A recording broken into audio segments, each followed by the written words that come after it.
Assalamualaikum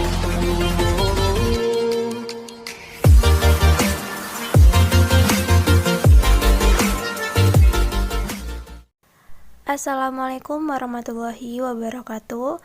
Perkenalkan, nama saya Dewi Mustikawati, mahasiswa Pendidikan Guru Sekolah Dasar, Fakultas Keguruan dan Ilmu Pendidikan Universitas Lampung tahun 2020.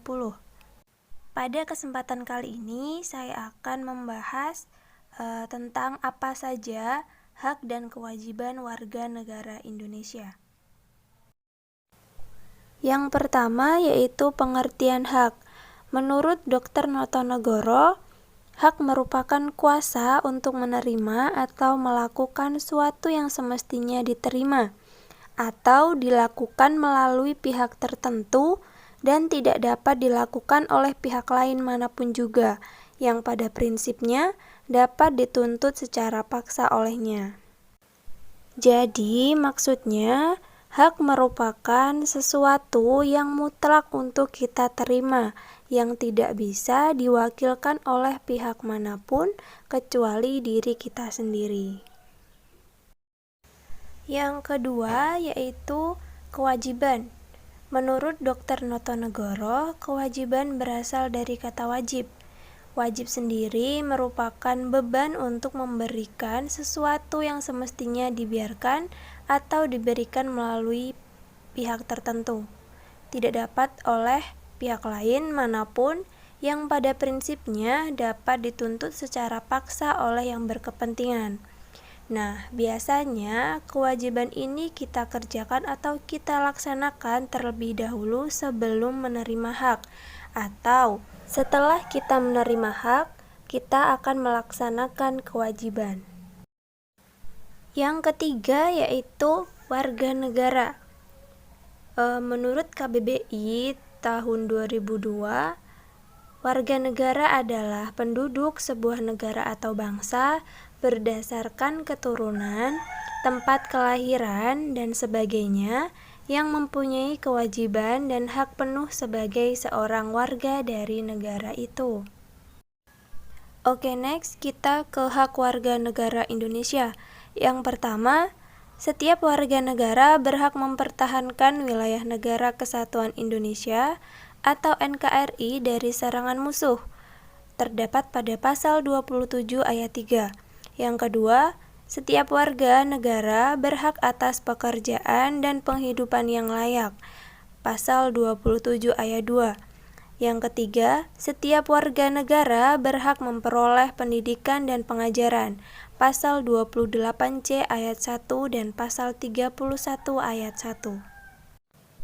Yang keempat, setiap warga negara bebas untuk memilih, memeluk, dan menjalankan agama sesuai kepercayaannya masing-masing.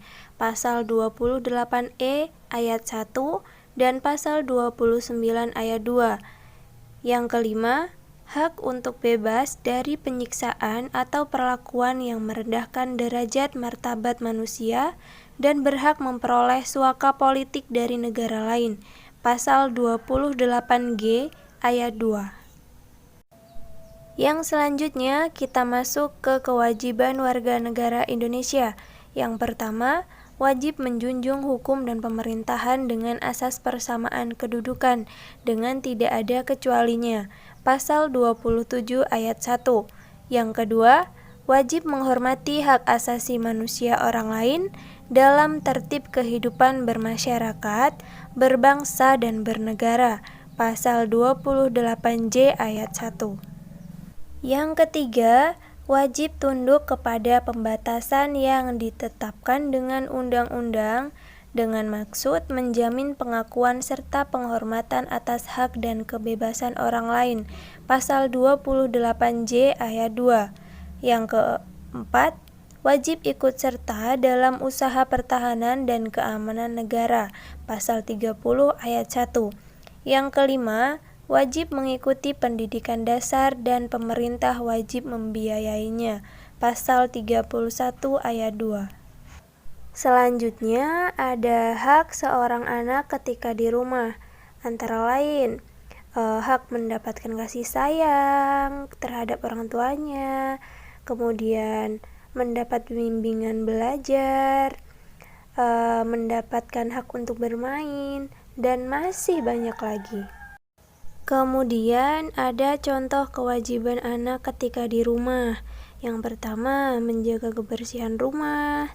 Kemudian ada membantu orang tua.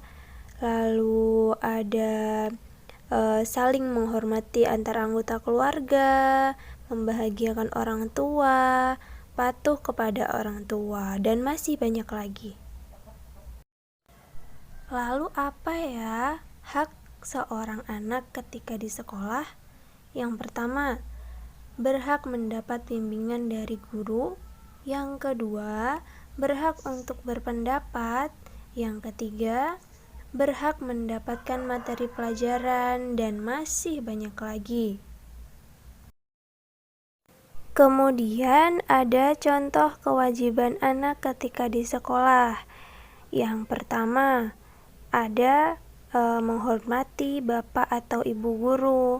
Yang kedua ada menjaga kebersihan lingkungan sekolah. Kemudian ada belajar dengan tertib. Lalu mengikuti ujian.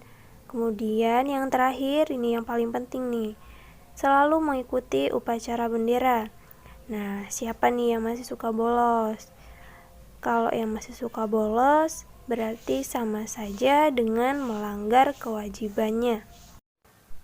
Nah, kemudian contoh hak yang paling umum di Indonesia adalah kebebasan memeluk agama dan menjalankan ibadah sesuai kepercayaannya masing-masing. Pemerintah juga menjamin hak tersebut dan memiliki organisasi untuk mengurusnya. Di Indonesia, terdapat Kementerian Agama yang mengurusi hak warga negara untuk memeluk agama. Terdapat 6 agama yang diakui secara resmi oleh pemerintah Republik Indonesia, yaitu ada Islam, Protestan, Katolik, Hindu, Buddha, dan Konghucu. Sedangkan contoh kewajiban warga negara sehari-hari adalah membayar pajak. Pasti pernah dong mendengar atau melihat ayahnya bayar pajak motor.